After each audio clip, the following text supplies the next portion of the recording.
जो छोटी छोटी नौकरियां करते हैं सीएसआई से संबद्ध है। सीएसआईसी के द्वारा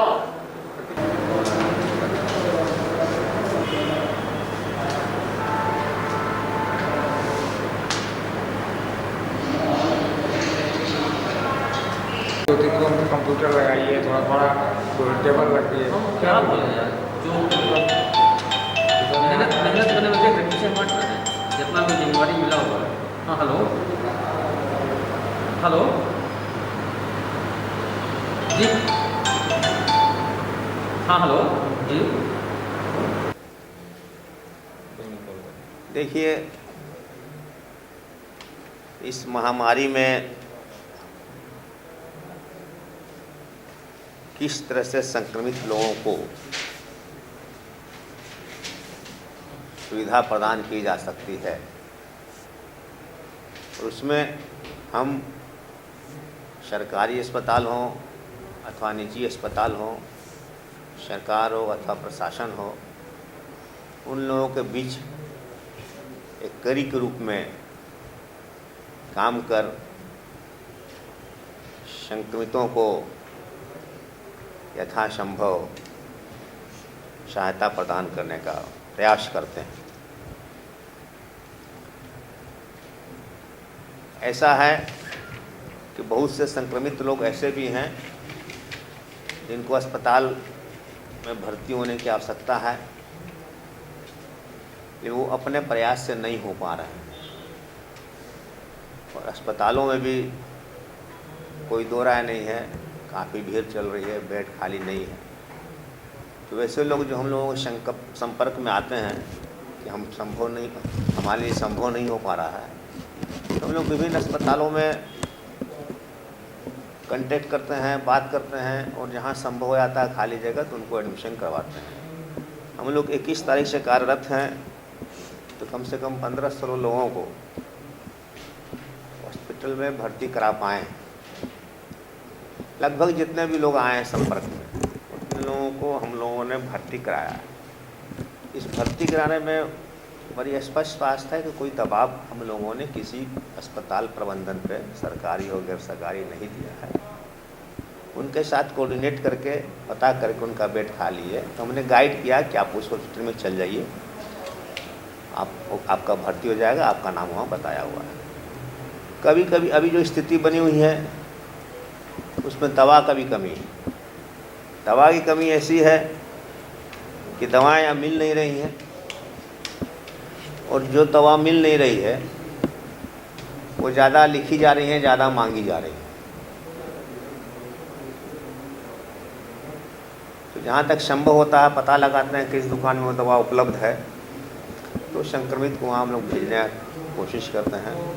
हम लोग रिक्वेस्ट भी करते हैं डॉक्टर से, कर भी रहे हैं आपके माध्यम से, कि आप उन दवाओं का बारे में संक्रमितों को ज़्यादा बोलें जो दवाएं बाज़ार में आसानी से उपलब्ध है। ऐसी कोई दवा नहीं है जिसकी वैकल्पिक दवा नहीं है, तो इसलिए इस क्षेत्र में भी काम कर रहे हैं।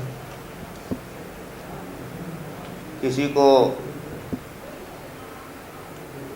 कुछ अन्य किस्म की सहायता भी ज़रूरत होती है, जैसे आप ऐसे लोग मिले हम लोगों को जो स्वयं चल के हॉस्पिटल तक नहीं आ सकते, वेंटिलेटर या फिर बेड्स के लिए आ रहे हैं यहाँ पे, तो मैक्सिमम हम लोग कोशिश कर रहे हैं कि उनको जहाँ भी खाली हो रहा है या राउंड के बाद जो पेशेंट डिस्चार्ज हो रहा है उनको बेड दिलाने का काम कर रहे हैं। साथ साथ में हमारे जो finance minister doctor Rameshwar Oraon है, वो खुद सेकंड हाफ में बैठ करके यहाँ पे काफ़ी ज़्यादा हॉस्पिटलों में वो खुद फ़ोन करके लोगों को बेड दिलाने का काम कर रहे हैं। और दूसरा एक पार्ट है कि एक होम क्वारंटाइन जो लोग हैं, आइसोलेट हैं, या फिर किसी जो सिम्टम बहुत सारा आ चुका है, किसी को पॉजिटिव है लेकिन सांस लेने में दिक्कत नहीं हो रही है, या उनको एज ए डॉक्टर कोई ओपीडी नहीं कर रहा है इस वक्त, तो उनको मेडिसिन एडवाइस की ज़रूरत हो रही है। तो मैंने एक किट बना रखा है, टोटल डिटेल्स कैसे खाना है, कैसे रहना है, क्या करना है, वो मैं उनको अपने व्हाट्सएप के माध्यम से उनको सेंड कर रहा हूँ, और वो पेशेंट उस पर फॉलोअप होकर धीरे धीरे रिकवर हो रहे हैं। कॉल्स आ रहे हैं करीब स्टेट के सभी डिस्ट्रिक्ट से आ रहे हैं, यहाँ तक आपको अलग अलग इंडिया के अलग अलग स्टेट से भी फ़ोन आ रहे हैं इस पर। तो या फिर इन्वेस्टिगेशन कराने की बात आ रही है, वैक्सीनेशन लगाने की बात आ रही है, जो आप तो देख रहे जस्ट मतलब हर मिनट सेकंड पे कॉल 2-3 नंबर पे आ रहे हैं। तो जितना मुझसे बन रहा है मैं पूरी कोशिश कर रहा हूँ कि बखूबी इस जिम्मेवारी को निभाऊंगा।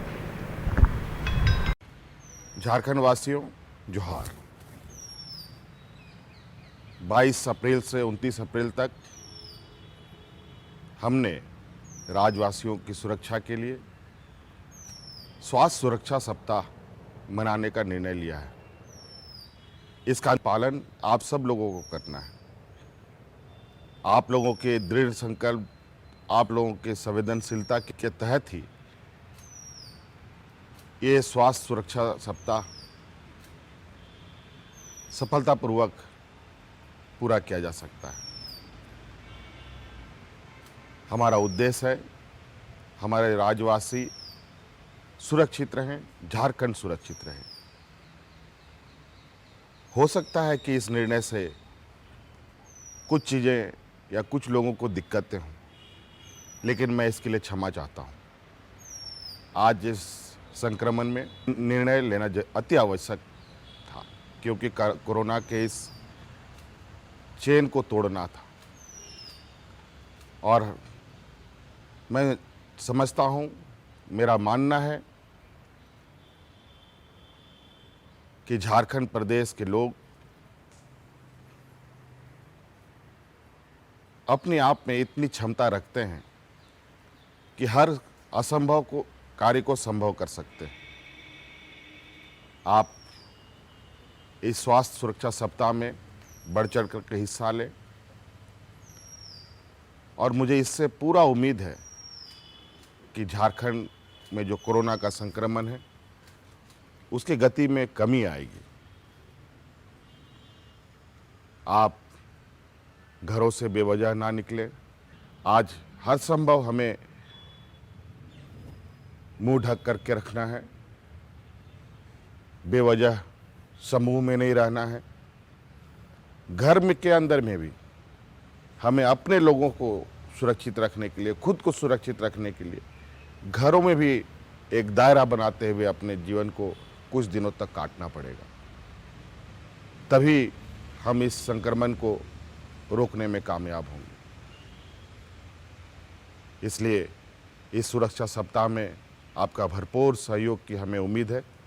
मैं झारखंड के सभी नागरिकों से ये अपील करना चाहता हूँ कि अगले वर्ष जैसा लॉकडाउन लगा था और कोरोना चेन को ख़त्म करने में मदद किए थे, उसी प्रकार चूँकि ये संक्रमण बीमारी है कोरोना, एक दूसरे लोगों से फैलने की संभावना रहती है। वैसी स्थिति में मेरा यह अपील होगा कि सभी लोग घरों में रहें, सुरक्षित रहें और ये स्वास्थ्य सप्ताह जो मनाने का सरकार द्वारा निर्णय लिया गया है उसमें पूर्ण सहयोग करें और स्वस्थ रहें और सुरक्षित रहें। जब टूटती है आस, जब थकती है सांस, जब रूठते हैं अपने, मुंह मोड़ता है जमाना, जब अंगड़ाई लेता है संकल्प, फिर बनती है कहानी, बनते हैं अनमिट निशान। देखिए मेरे साथ संघर्ष की दास्तान।